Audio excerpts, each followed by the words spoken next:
August 9th, 1982, Joseph Salerno Sr. was in the office of the motel he owned in Wildwood Crest, which was a short distance from the beach and the famous Wildwood Boardwalk, which was one of the most popular destinations at the Jersey Shore. The no vacancy sign was lit, yet a young man was pacing outside the office door, wearing a jogging suit and a hooded sweatshirt. He was 19-year-old Philip Narducci, son of the late Frank Chicky Narducci. When Joe Salerno Sr. opened the door, Narducci took a handgun out of his pocket and fired 2 shots, one of which struck Joe Salerno Sr. in the neck.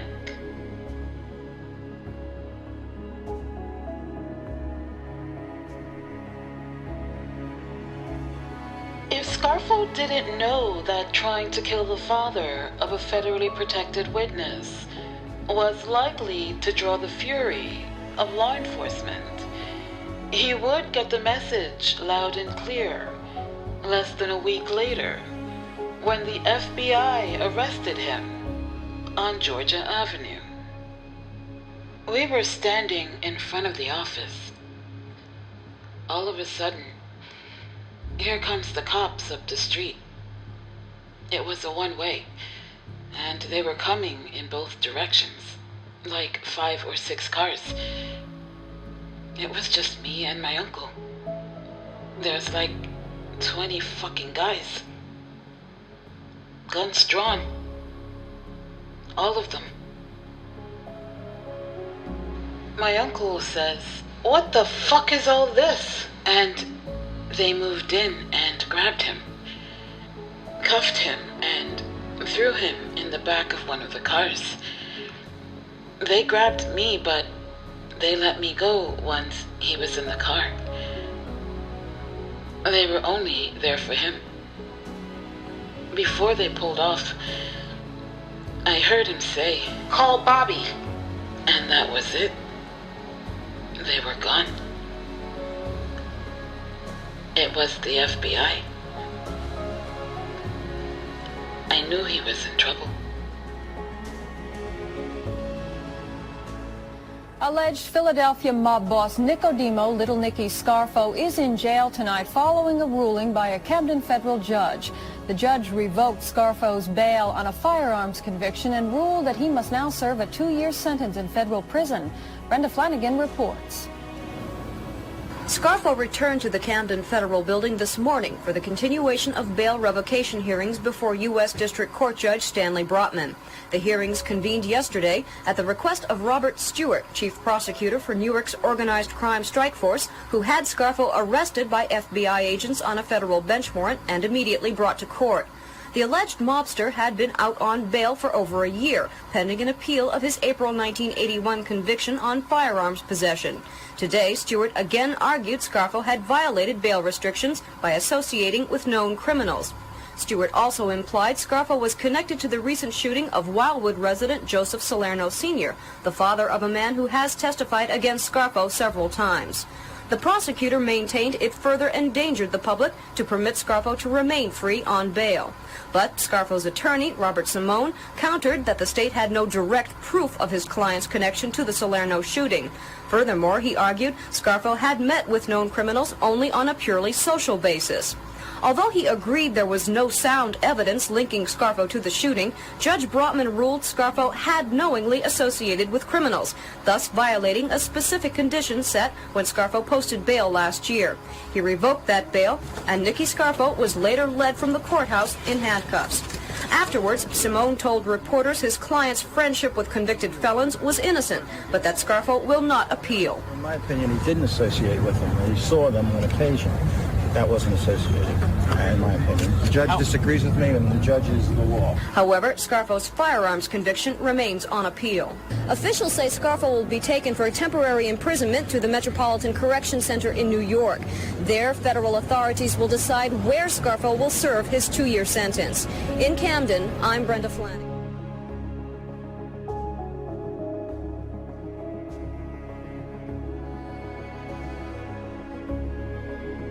So, the next day, I go to Philadelphia to see Bobby Simone.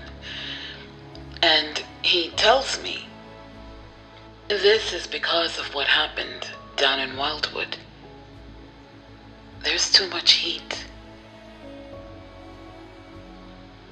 2 days later, Bobby arranges for me to visit my uncle inside the jail. It had been almost 10 years since I had visited him in jail, when he was in Yardville. And I found myself thinking of how much had happened in those 10 years. How many guys had been killed. All the stuff we had done.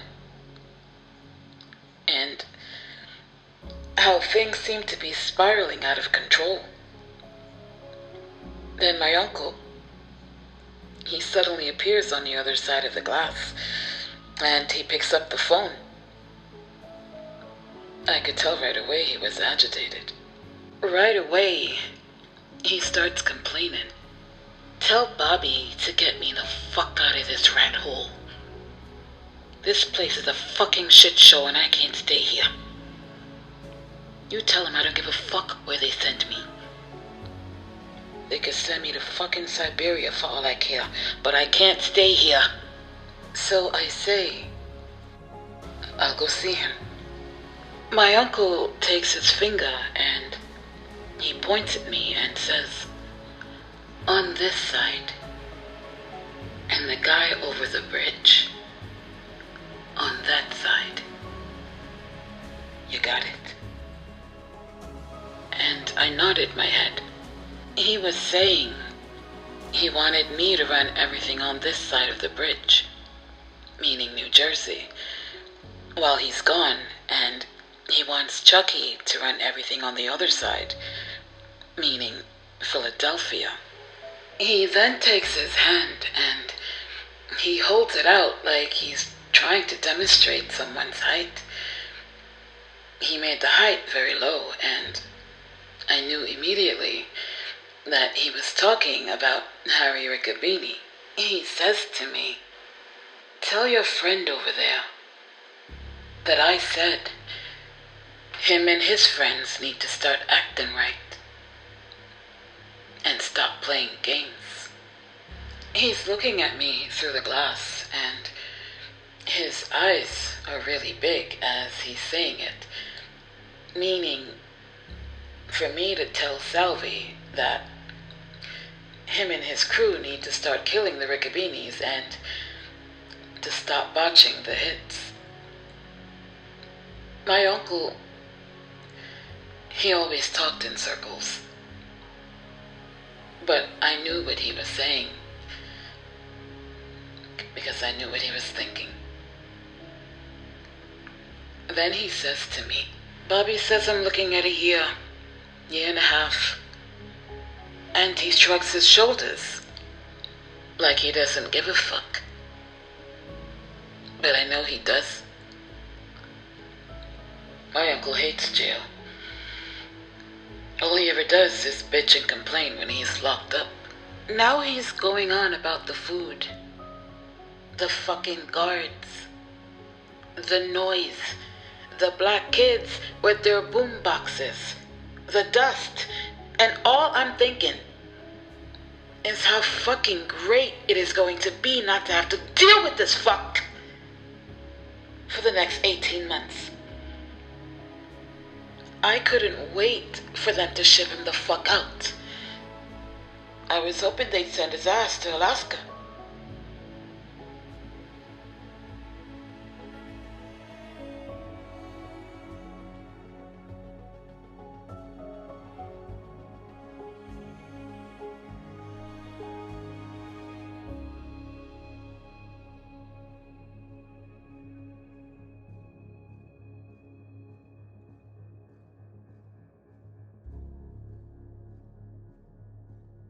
The day after they shipped my uncle off to Texas,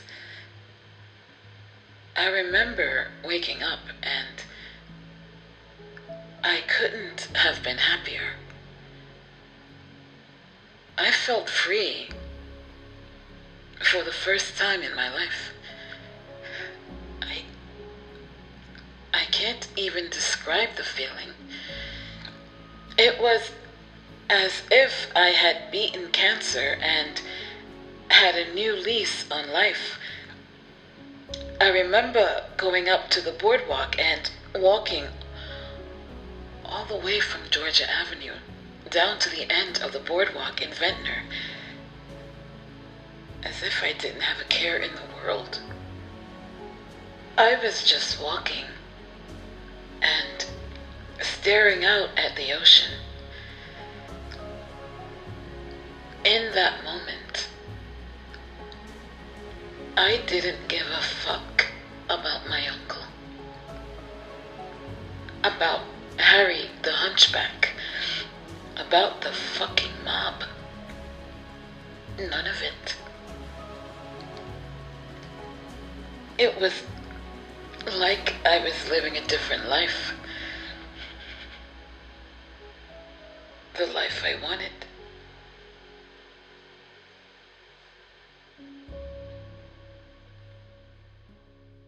That night, I took my girl out for a nice dinner at the Knife and Fork.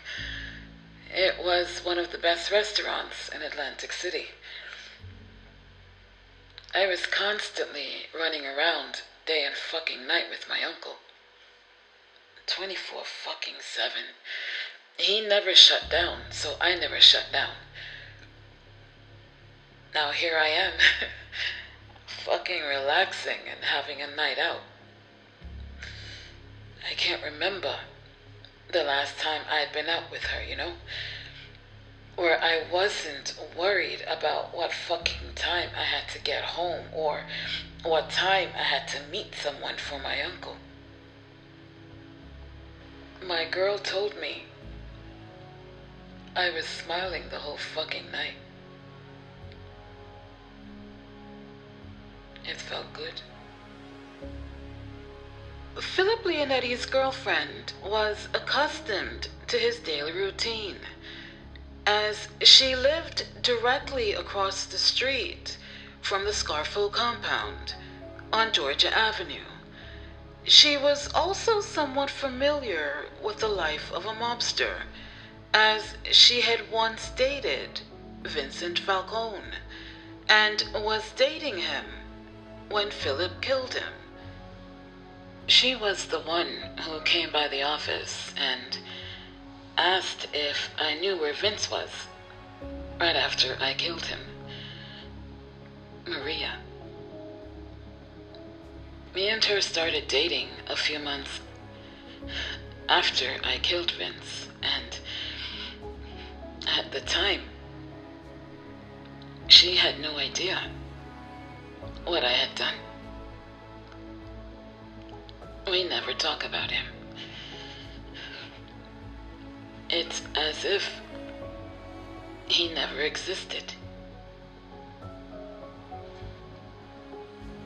In addition to having a steady girlfriend for more than 1 year, Philip Leonetti had something else in his personal life: an 8-year-old son.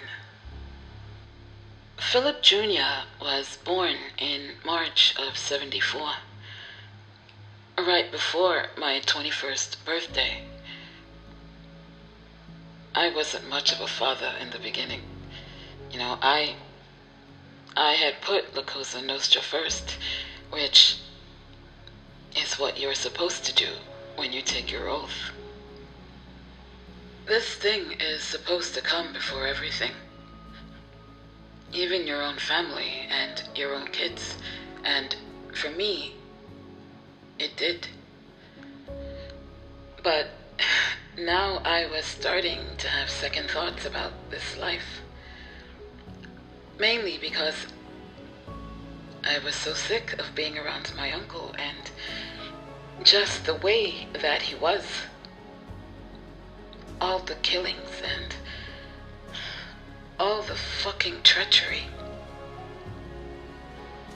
Maria and I started taking little Philip places, like the movies and the Ocean City Boardwalk and the Philadelphia Zoo. Things I would never do when my uncle was around. He'd go crazy if he found out I took my kid to the fucking zoo. What the fuck are you, huh? You a fucking jerk-off? You go in there, gawking at them fucking animals? What the fuck is wrong with you? But I was having the time of my life with Maria and Philip. I had never felt so alive in all my life.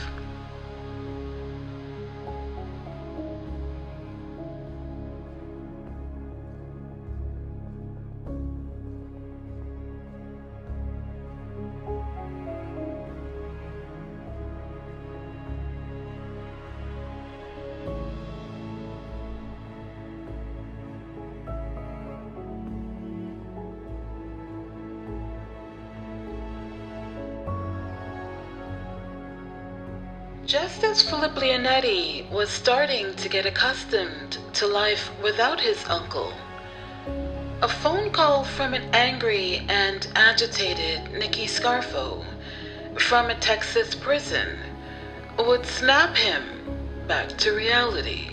I was in my grandmother's apartment with my mother and little Philip, and the phone rings. My grandmother asked me to pick it up, and it says, "You have a collect call from Nick." I almost got sick to my stomach hearing his voice. I accepted the charges, and before he was connected, the operator says, "This call is from an inmate at a federal institution. It will be monitored and recorded."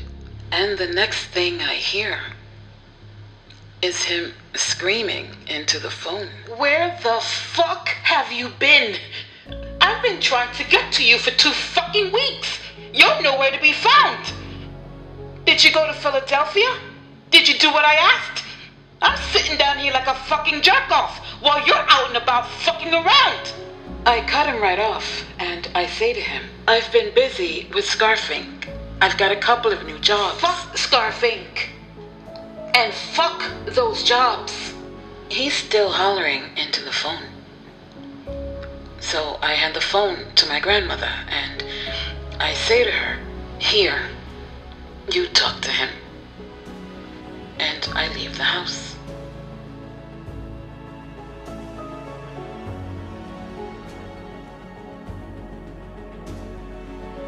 When I got outside, I knew my uncle was steaming. I had never spoken to him like that before, or even talked back to him. Ever. But I was sick and tired of all of his ranting and his fucking raving. While I'm standing outside the office, who comes walking down the block? The fucking Blade. Now, according to my uncle, I'm supposed to kill him. So I say to him, "Hey, Nick, wanna grab something to eat?" "Sure, Philip, yeah." And we walked to Caesar's. Me and him had been there a few times, and we were there together on the night that Ange had gotten killed. While we're eating, the Blade says to me, "I know your uncle's mad at me." So I say to him, "Nick, my uncle's mad at everybody. He's mad at me too." We both started laughing. "I know, Philip. It's just, It's just hard for me sometimes. Real fucking hard. You see, the Blade had a young son who had drowned and died, and the Blade used to carry a picture of him around. And he would get fall down drunk and talk about what had happened with his son. And then after a while, he'd start trouble and get into fights. I understood why he was the way that he was. It wasn't his fault. He was a father who was grieving.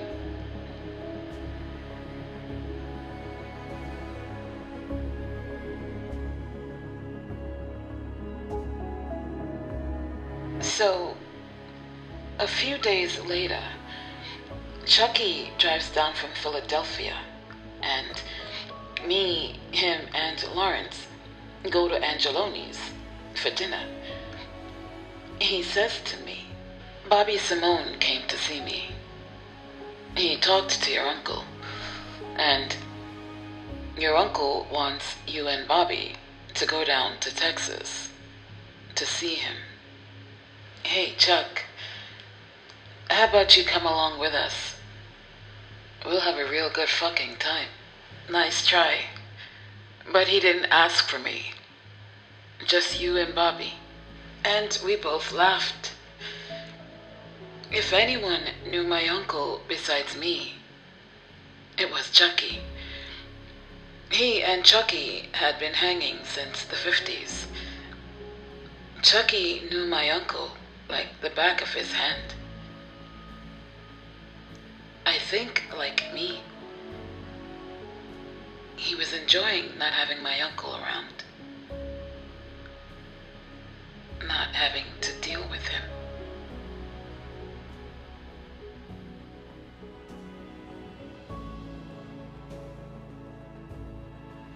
With Nicky Scarfo tucked away in a dusty federal prison over 2,000 miles away in El Paso, Texas, his longtime friend and underboss, Salvatore Chucky Merlino, was calling the shots on the streets in South Philadelphia, while his 29-year-old nephew, Philip Leonetti, was overseeing the family's New Jersey operation.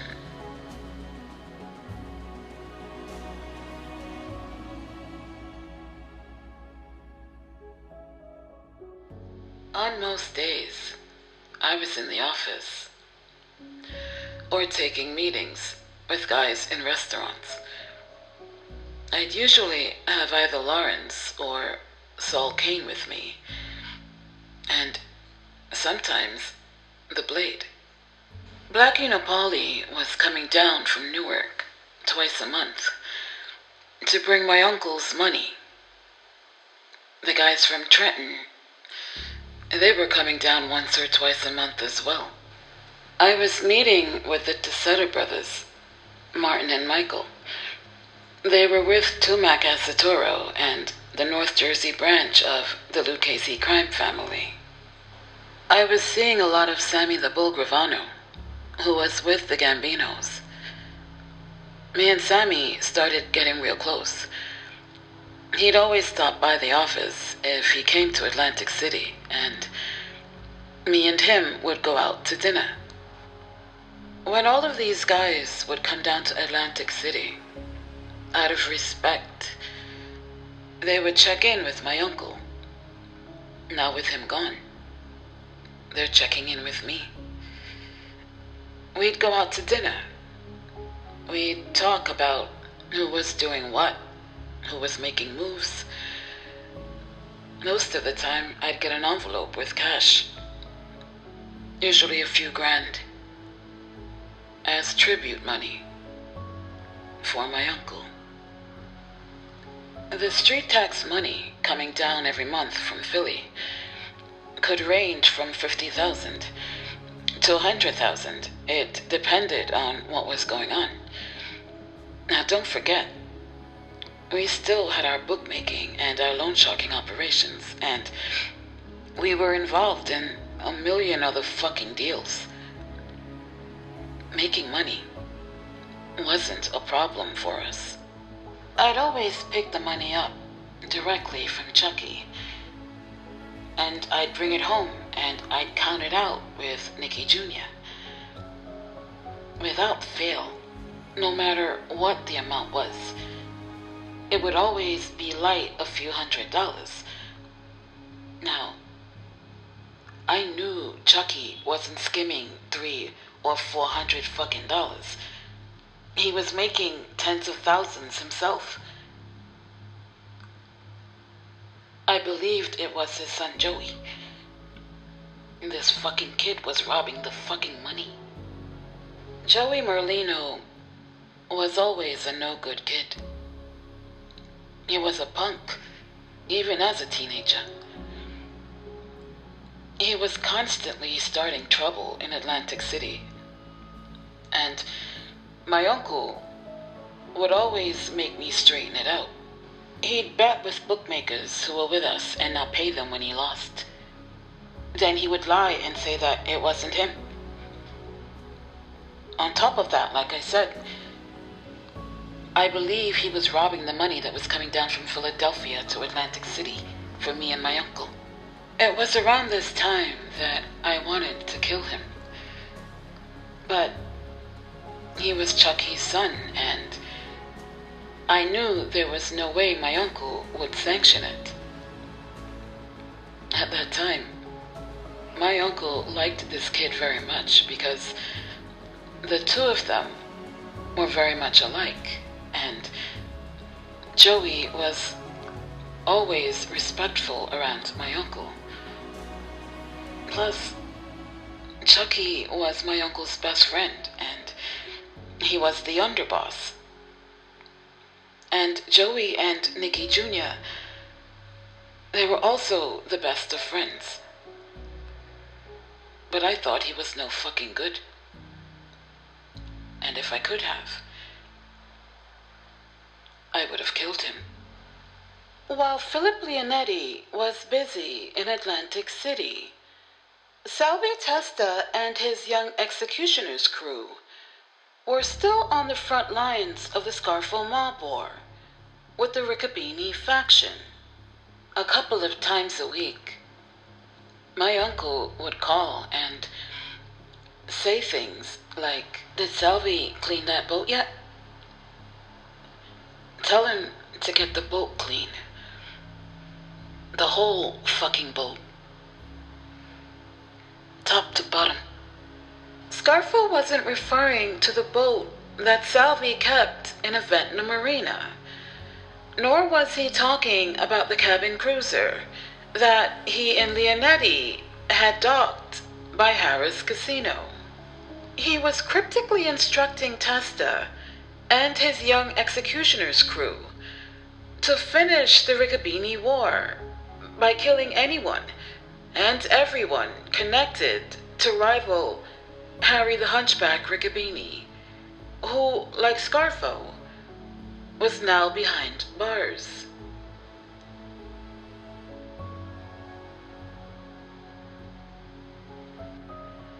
In December of 1982, Harry Riccobene was jailed on a parole violation for possession of a handgun during a traffic stop. Already convicted on a slew of federal racketeering charges, the Hunchback was out on an appeal bond when he committed his latest violation. Riccobene was immediately whisked away to jail, and like his arch-nemesis, Nicky Scarfo, was forced to command his assault efforts from behind bars. As 1983 got underway, the Scarfo mob was back to doing what it did best: killing people.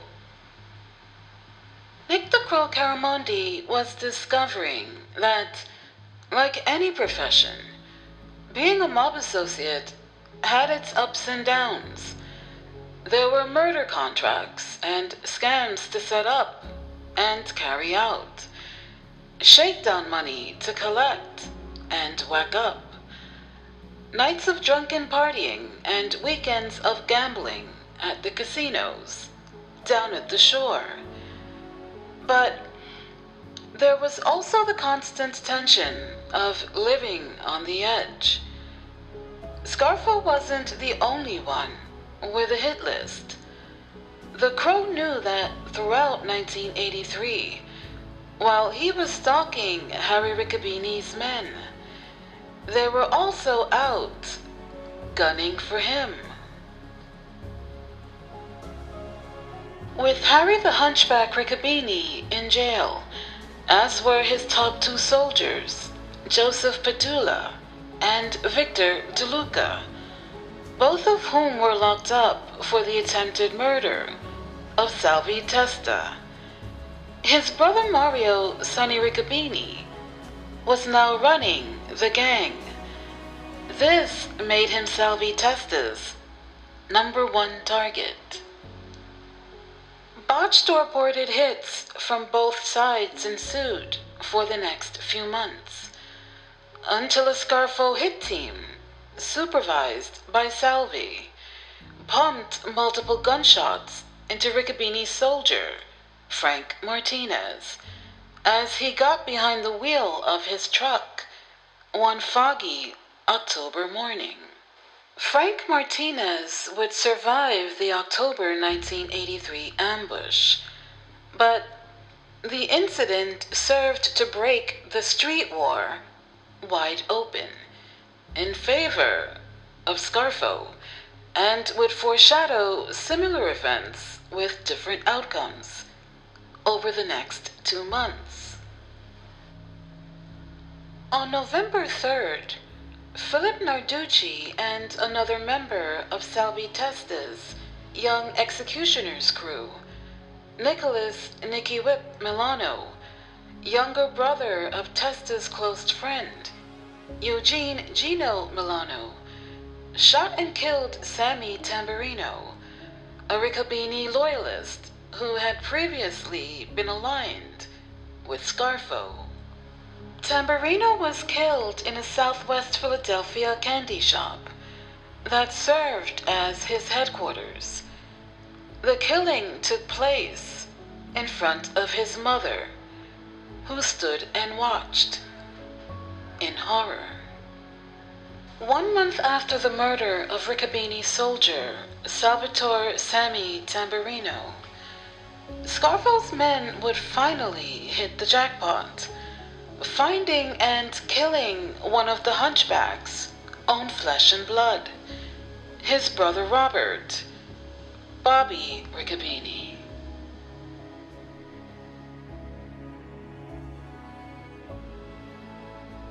After stalking him the entire day on December 6th, 1983, a Scarfo death squad, made up of Charles Charlie White in each, Joseph Joe Pungatore, and Francis Fafi Inarella, caught Bobby exiting his car in the presence of his elderly mother.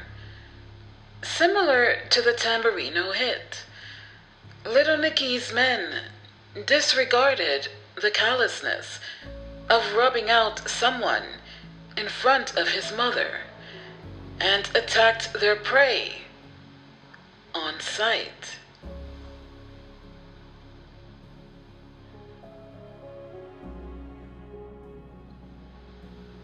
Fafi Inarella, a 40-year-old street savvy, second-generation South Philadelphia gangster, carried out the hit and later bragged to Testa and Caramondi about the way he used special bullets, high-powered buckshots, to blast Bobby Riccobene into oblivion.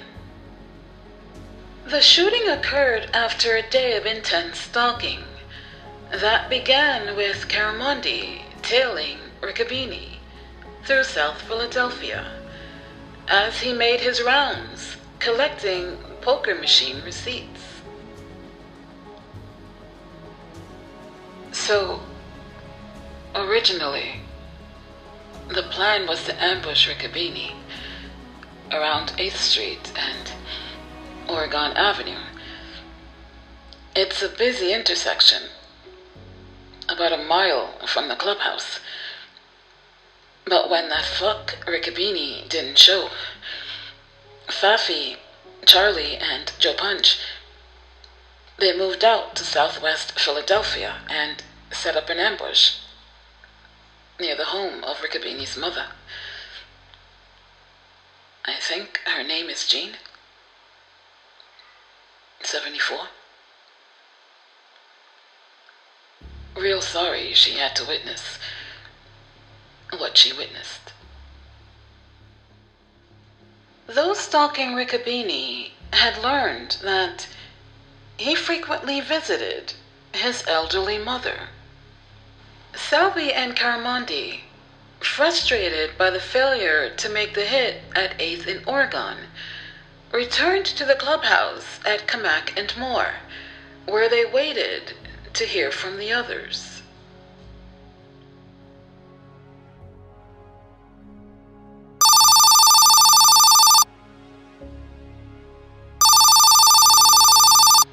Salvie gets on the phone.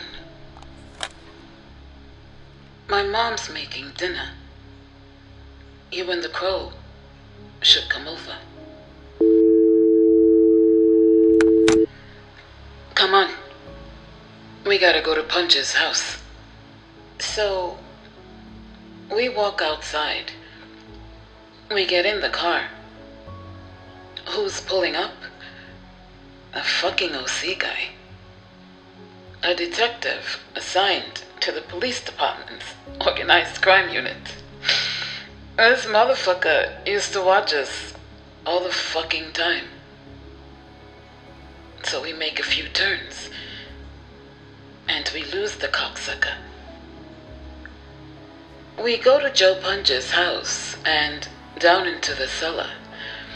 There's Charlie, Faffy, and Joe Punch waiting for us. Beautiful home he had. It was his mother's house. Big fucking bar in the cellar. Gorgeous fucking home. So, Faffy starts to tell the story. I don't know if I killed this fuck. We got up there. We must have beat him by 2 minutes. Charlie parked the car maybe 150 yards from his house in this cul-de-sac. Faffy got out of the car. When Riccobene and his mother pulled up, it looked like they were gonna go in through the back because they had a driveway in the back of the house. They got out of the car, the mother and Bobby Riccobene, and they start to walk.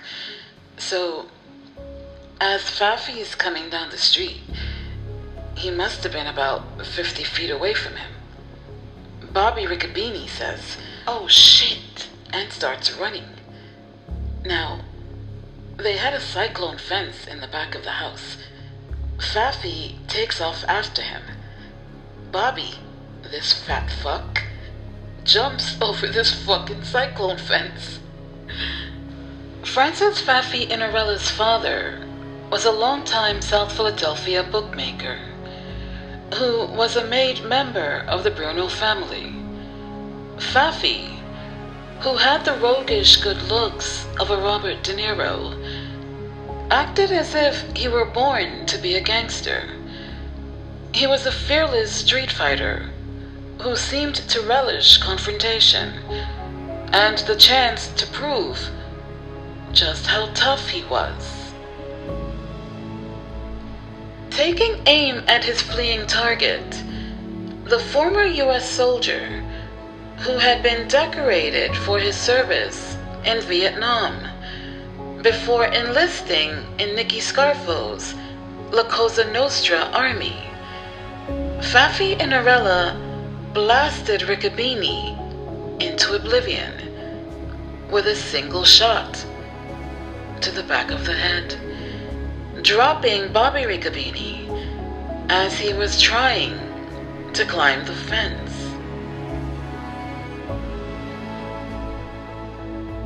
Bobby rolls and the mother starts screaming. She's grabbing hold of Fafi, so Fafi hits her with the butt of the gun. He said he had no choice.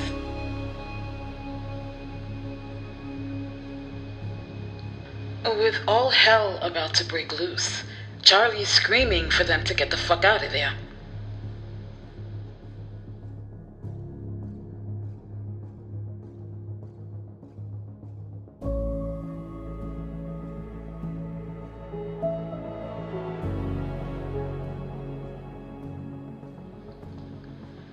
Newspaper and radio accounts the next morning removed any doubt in Inarella's mind about whether his hit had been successful.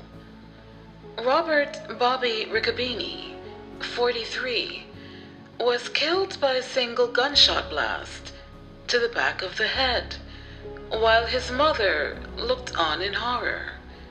The gunman fled in an awaiting car.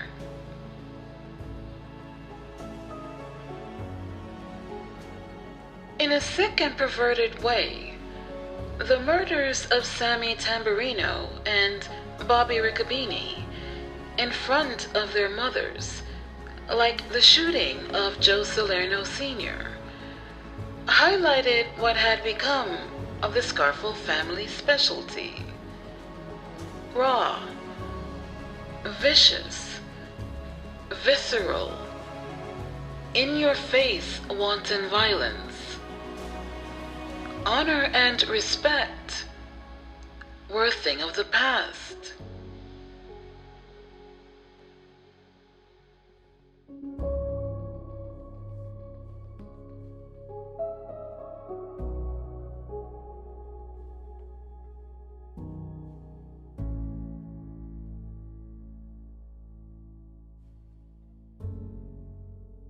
I wasn't happy when I found out that these two guys had been killed in front of their mothers. And I didn't agree with the shooting of Joe Salerno's father. But you have to understand,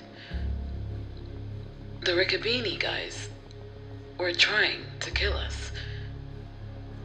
It was kill or be killed.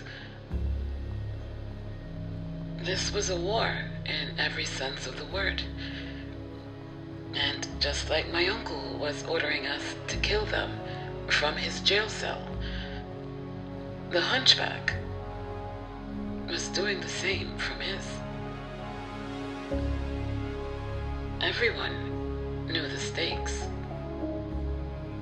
And the stakes were life or death.